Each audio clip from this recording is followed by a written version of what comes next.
Assalamualaikum warahmatullahi wabarakatuh.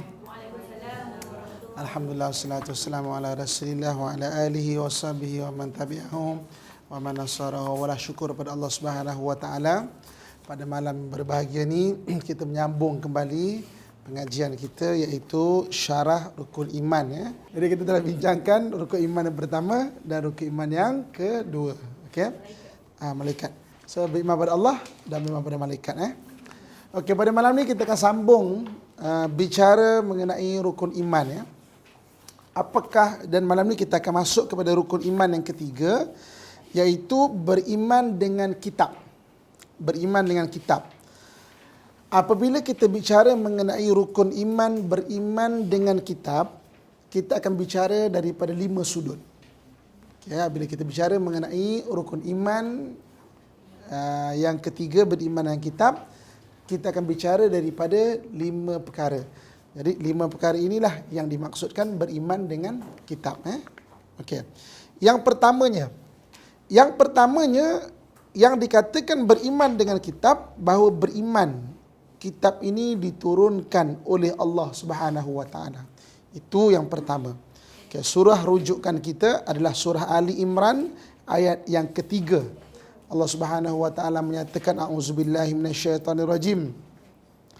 Nazzala 'alaikal kitaba bil haqqi musaddiqan lima baina yadayhi wa anzala at-taurata wal injil. Dia menurunkan kepadamu wahai Muhammad kitab suci Al-Quran dengan mengandungi kebenaran yang mengesahkan isi kitab-kitab suci yang telah diturunkan dahulu daripadanya, dan ia juga yang menurunkan kitab Taurat dan kitab Injil. Jadi Allah Subhanahu wa taala menyatakan dalam surah Ali Imran ayat ketiga ini bahawa Allah lah yang menurunkan kitab ini kepada Nabi Muhammad, mengesahkan kitab-kitab yang terdahulu. Sebab ahli kitab ni apabila turun kitab, dia tukar kitab tu mengikut selera mereka. Ni ahli kitab Jadi last sekali datang Nabi Muhammad sallallahu alaihi wasallam, diturunkan kembali benda yang betul. Diceritakan kembali benda yang betul yang diturunkan dalam kitab-kitab yang terdahulu. Jadi apabila bicara mengenai kitab ni, maksudnya kita berbicara mengenai beriman dengan kitab itu, pertama, kitab ini diturunkan oleh Allah Subhanahu wa taala. Jadi kitab ini diturunkan oleh Allah Subhanahu wa taala, perbahasannya dalam 3 sudut. Okey, diturunkan oleh Allah Subhanahu wa taala bermaksud pertama sekali dia bukan barang ciptaan. Dia bukan ciptaan. Bukan rekaan Nabi Musa, bukan rekaan Nabi Isa, bukan rekaan Nabi Muhammad sallallahu alaihi wasallam, maknanya dia bukan ciptaan. Dia memang daripada Allah Subhanahu wa taala. Berapa banyak orang cuba membuktikan, orang cuba mengatakan bahawa Al-Quran itu dicipta oleh Nabi sallallahu alaihi wasallam. Tapi mustahil barang yang dicipta itu, maknanya banyak membongkar tentang kejadian manusia, kejadian alam, berbagai-bagai lagi keajaiban. Allah sebut dalam Al-Quran, dalam surah Yasin. Kita hari Jumaat kan kebanyakan orang Melayu kita baca surah Yasin. Di ujung-ujung surah Yasin Allah sebut apa? Alladzi ja'ala lakum minasy-syajaril akhdari nara fa idza antum minhu tuqidun. Dialah yang telah menjadikan bagi kamu pada pohon hijau itu ada bahan bakaran. Nanti kamu pasti akan nyalakan bahan bakaran itu. Ketika ayat ini diturunkan, hampir mustahil pokok hijau boleh dibuat bahan bakaran. Macam mana? Kalau nak jadikan dia bahan bakaran, dia mesti dikeringkan. Dah kering, barulah boleh jadi kayu api. Tapi Quran kata tak. Pada aku jadikan pada pohon hijau itu ada bahan bakaran. Nanti kamu akan nyalakan bahan bakaran ini. Pada kurun ke-20 ini, Allah buka ilmu kepada kita bangsa manusia dalam teknologi biodiesel. Rupa-rupanya pada setiap pokok hijau tu memang dia ada minyak. Dan banyak apabila pokok-pokok ini diekstrak minyak itu boleh jadi alternatif kepada bahan bakaran. Yang paling aktif adalah minyak sawit. Kan? Sawit. Mustahil 1400 tahun yang silam Quran tu turun, terbukti sekarang kalau dicipta sudah tentu bercanggah dengan sains. Tidak ada satu pun sains yang bercanggah dengan Al-Quran. Malahan Quran pernah membetulkan sains. Kan? Apa contoh Quran membetulkan sains? Dulu pada permulaan kurun ke-19, saintis menyatakan bahawa matahari itu statik. Planet-planet lah yang mengelilingi matahari. Tetapi dalam Al-Quran Allah kata apa? Wasyamsu tajri li mustaqarril laha. Matahari juga bergerak di atas paksinya. Kan? Pada kurun ke-20 terbukti benar kata Al-Quran bahawa matahari juga menari-nari pada paksi dia. Kemudian planet-planet berpusing kepada paksinya. Kan? Kalau anda kata ciptaan macam mana benda tu, Islam tu ataupun Quran tu membetulkan teori sains yang ada tu. Jadi apabila bicara diturunkan oleh Allah, yang pertamanya dia bukan barang ciptaan. Mustahil. Dia bukan barang ciptaan. Yang keduanya dia bukan barang khayalan. Ada juga kadang-kadang orang berkhayal, paranoia. Sebagai contoh, pemimpin-pemimpin hebat kebiasaannya dia akan melalui 3 fasa. Fasa develop ataupun membangunkan peribadinya, fasa keagungannya, dan fasa paranoia dia panggil. Paranoia khayalan-khayalan dia. Pemimpin-pemimpin dunia banyak macam tu. Ada 3 fasa. Fasa develop diri dia, kena fasa keagungan dia, cipta ni, dan fasa paranoia dipanggil. Maknanya dia berkhayal. Dia bukan khayalan Al-Quran ni. Dia adalah Al-Quran wahyu diturunkan oleh Allah untuk panduan hidup kita. Dan yang ketiganya, apabila disebut sebagai Al-Quran ini diturunkan oleh Allah Subhanahu wa taala, dia bukan barang baru. Dia qadim. Allah Subhanahu wa taala yang Maha mengetahui. Allah ciptakan kita, Allah tahu kelemahan dan kelebihan kita, diajar tentang diri kita, mengenal diri kita itu dalam Al-Quran. Jadi dia bukan barang baru, dia daripada Allah Subhanahu wa taala. Dulu satu ketika di zaman kegemilangan Khalifah Bani Abbasiyah pernah berlaku pertentangan akidah yang ulama ketika itu sebahagiannya mengatakan Quran tu barang baru. Benda baru, Quran tu benda baru. Jadi ulama ahli sunnah wal jamaah ni mempertahankan, Quran tu adalah qadim, Quran tu adalah kalamullah, Quran tu adalah memang bukan benda baru, bukan benda yang baharulah daripada Allah Subhanahu wa taala. Dan ketika itu oleh kerana dipanggil fahaman tu Mu'tazilah, oleh kerana fahaman Mu'tazilah itu dapat menjangkau ke istana. Jadi istana pun bagi titah perintah, siapa yang tidak menganut Mu'tazilah dijatuhkan hukum bunuh. Banyak ulama-ulama kita mati ketika itu, syahid, dibunuh oleh pemerintah ketika itu.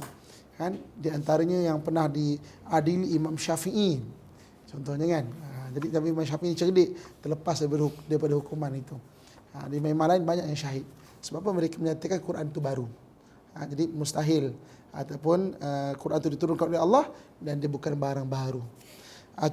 Itu yang pertamanya, iaitu apabila kita bicara mengenai beriman dengan kitab, bermaksud beriman dengan kitab itu diturunkan oleh Allah Subhanahu wa taala kepada kita.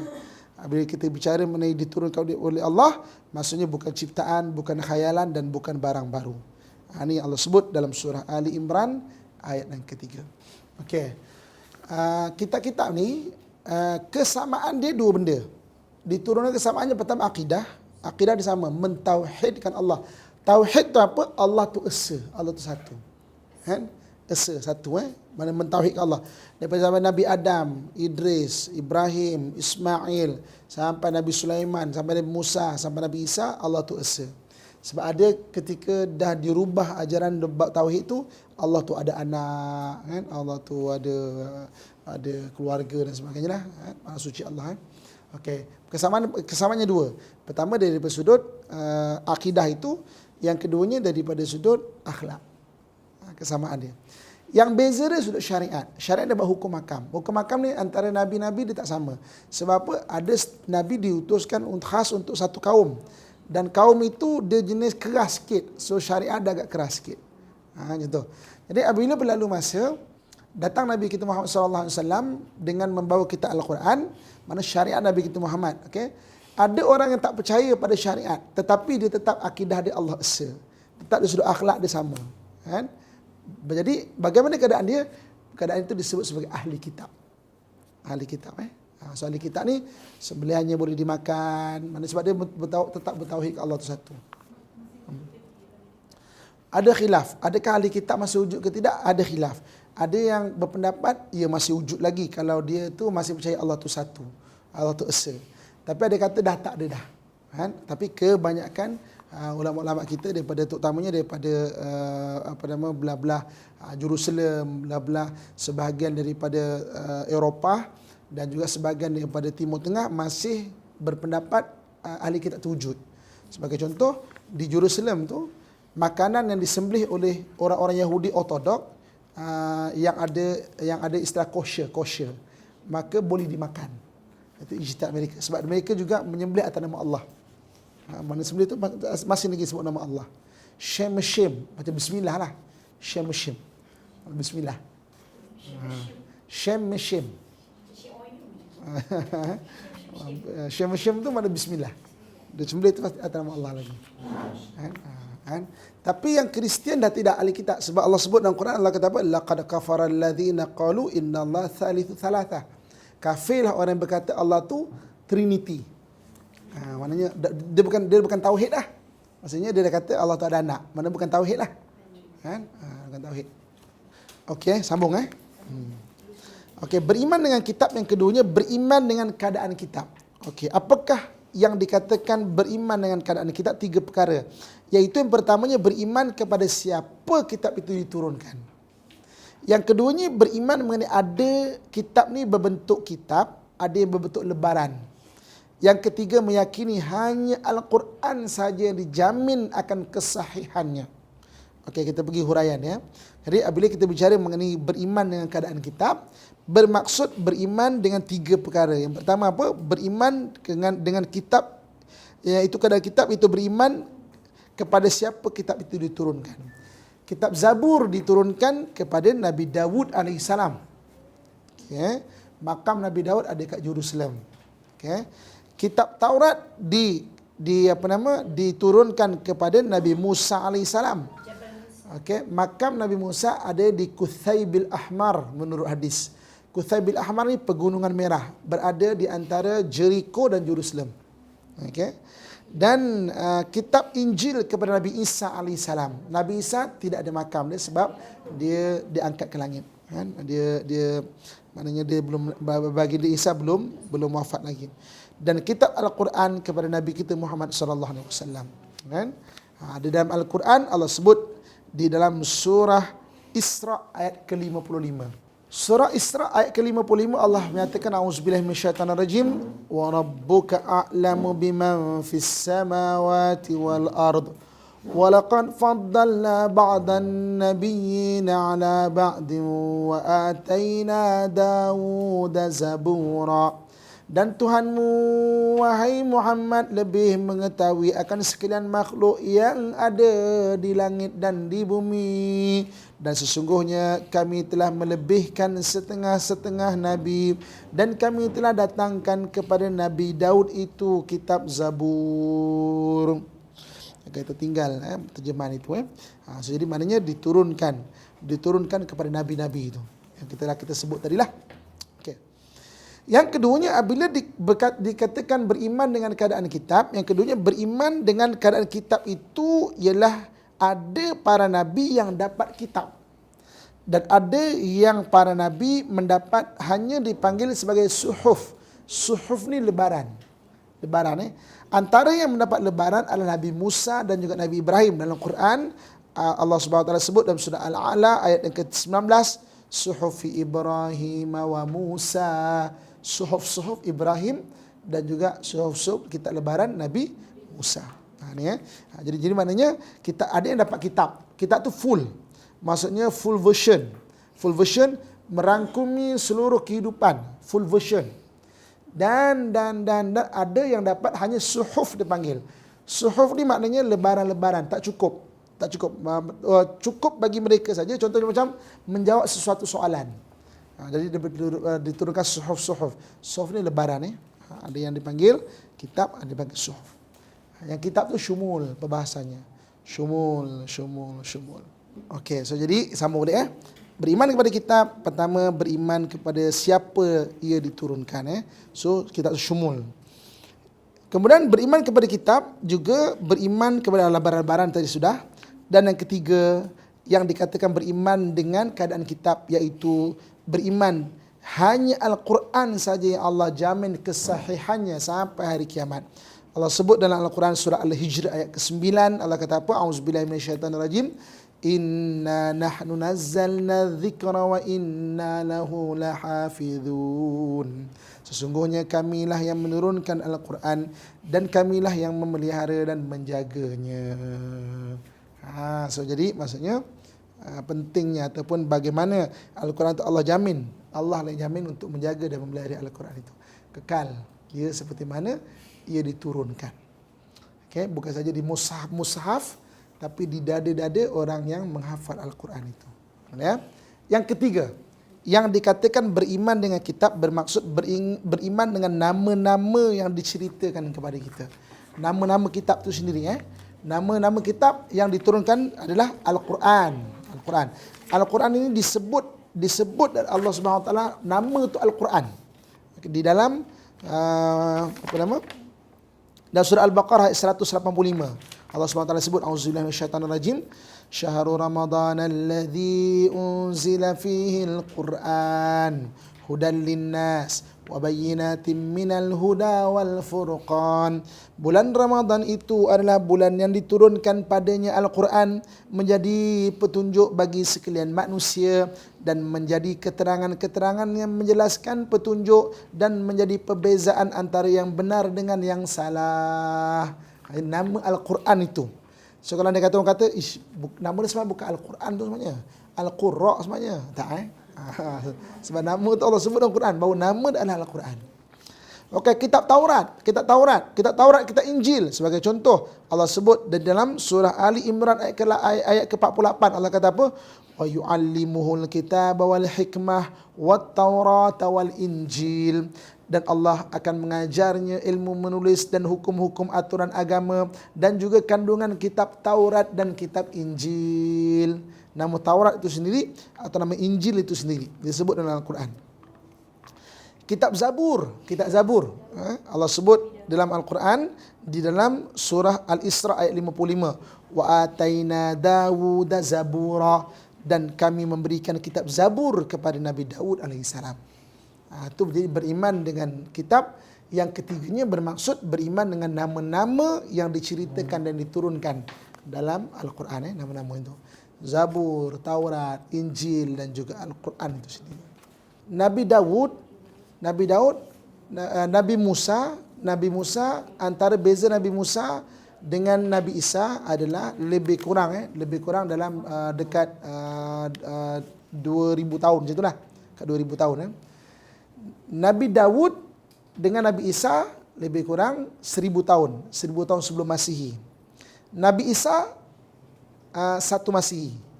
Maksudnya Nabi Daud ke Nabi Isa 1000 tahun. So kitab tu dah berubah dah. Okay. Nabi Isa sampai kepada Nabi Muhammad 500 tahun. Mana kitab Nabi Isa tu dah berubah selama 500 tahun. Okay. Yang Allah janji kekal dan tidak berubah hanyalah Al-Quran. Itu Allah sebut inna nahnu nazzalna dzikra wa inna lahu lahafidun. Kamilah menurunkan Al-Quran dan kamilah yang akan menjaganya. Sebenarnya kitab-kitab yang bila disebut kitab, maksudnya dia menyeluruh mencakupi semua bidang juga. Cuma mana keutamaan dia. Sebab Nabi Isa tu banyak sihir-sihir, so banyak kepada tauhid lah, rohani kan. Nabi Musa. Nabi Isa ni memang banyak hukum makam. Sebab Bani Israel tu dia banyak ubah agama, dia keras kan. So syariat dia keras. Syariat Nabi Isa ni keras. Syariat Nabi Bani Israel itu keras. Bani Israel. Dia tak ada istilah sama. Kena anjing buang terus. Tak ada sama. Kena babi buang terus. Dia tak ada istilah sama. Kan? Buang. Kalau kita macam baju kan kena ni kan. Kena babi ke apa boleh sama. Dia tak ada sama. Buang terus. Dia keras, syarat keras. Kalau tangan dah ada cara bersih dia, tapi sangat memudarat, sangat mudarat. Dia jenis ni. Taubat berapa kali? Taubat salah tadi. Taubat buat salah. Selepas beberapa kali taubat buat salah lagi, nak taubat kena bunuh diri. Taubat dia punya syarat keras. Okey, sambung Yang keempat, apakah yang dikatakan beriman dengan kitab? Beriman dengan kitab bermaksud beriman dengan perkhabaran yang dibawakan oleh kitab itu.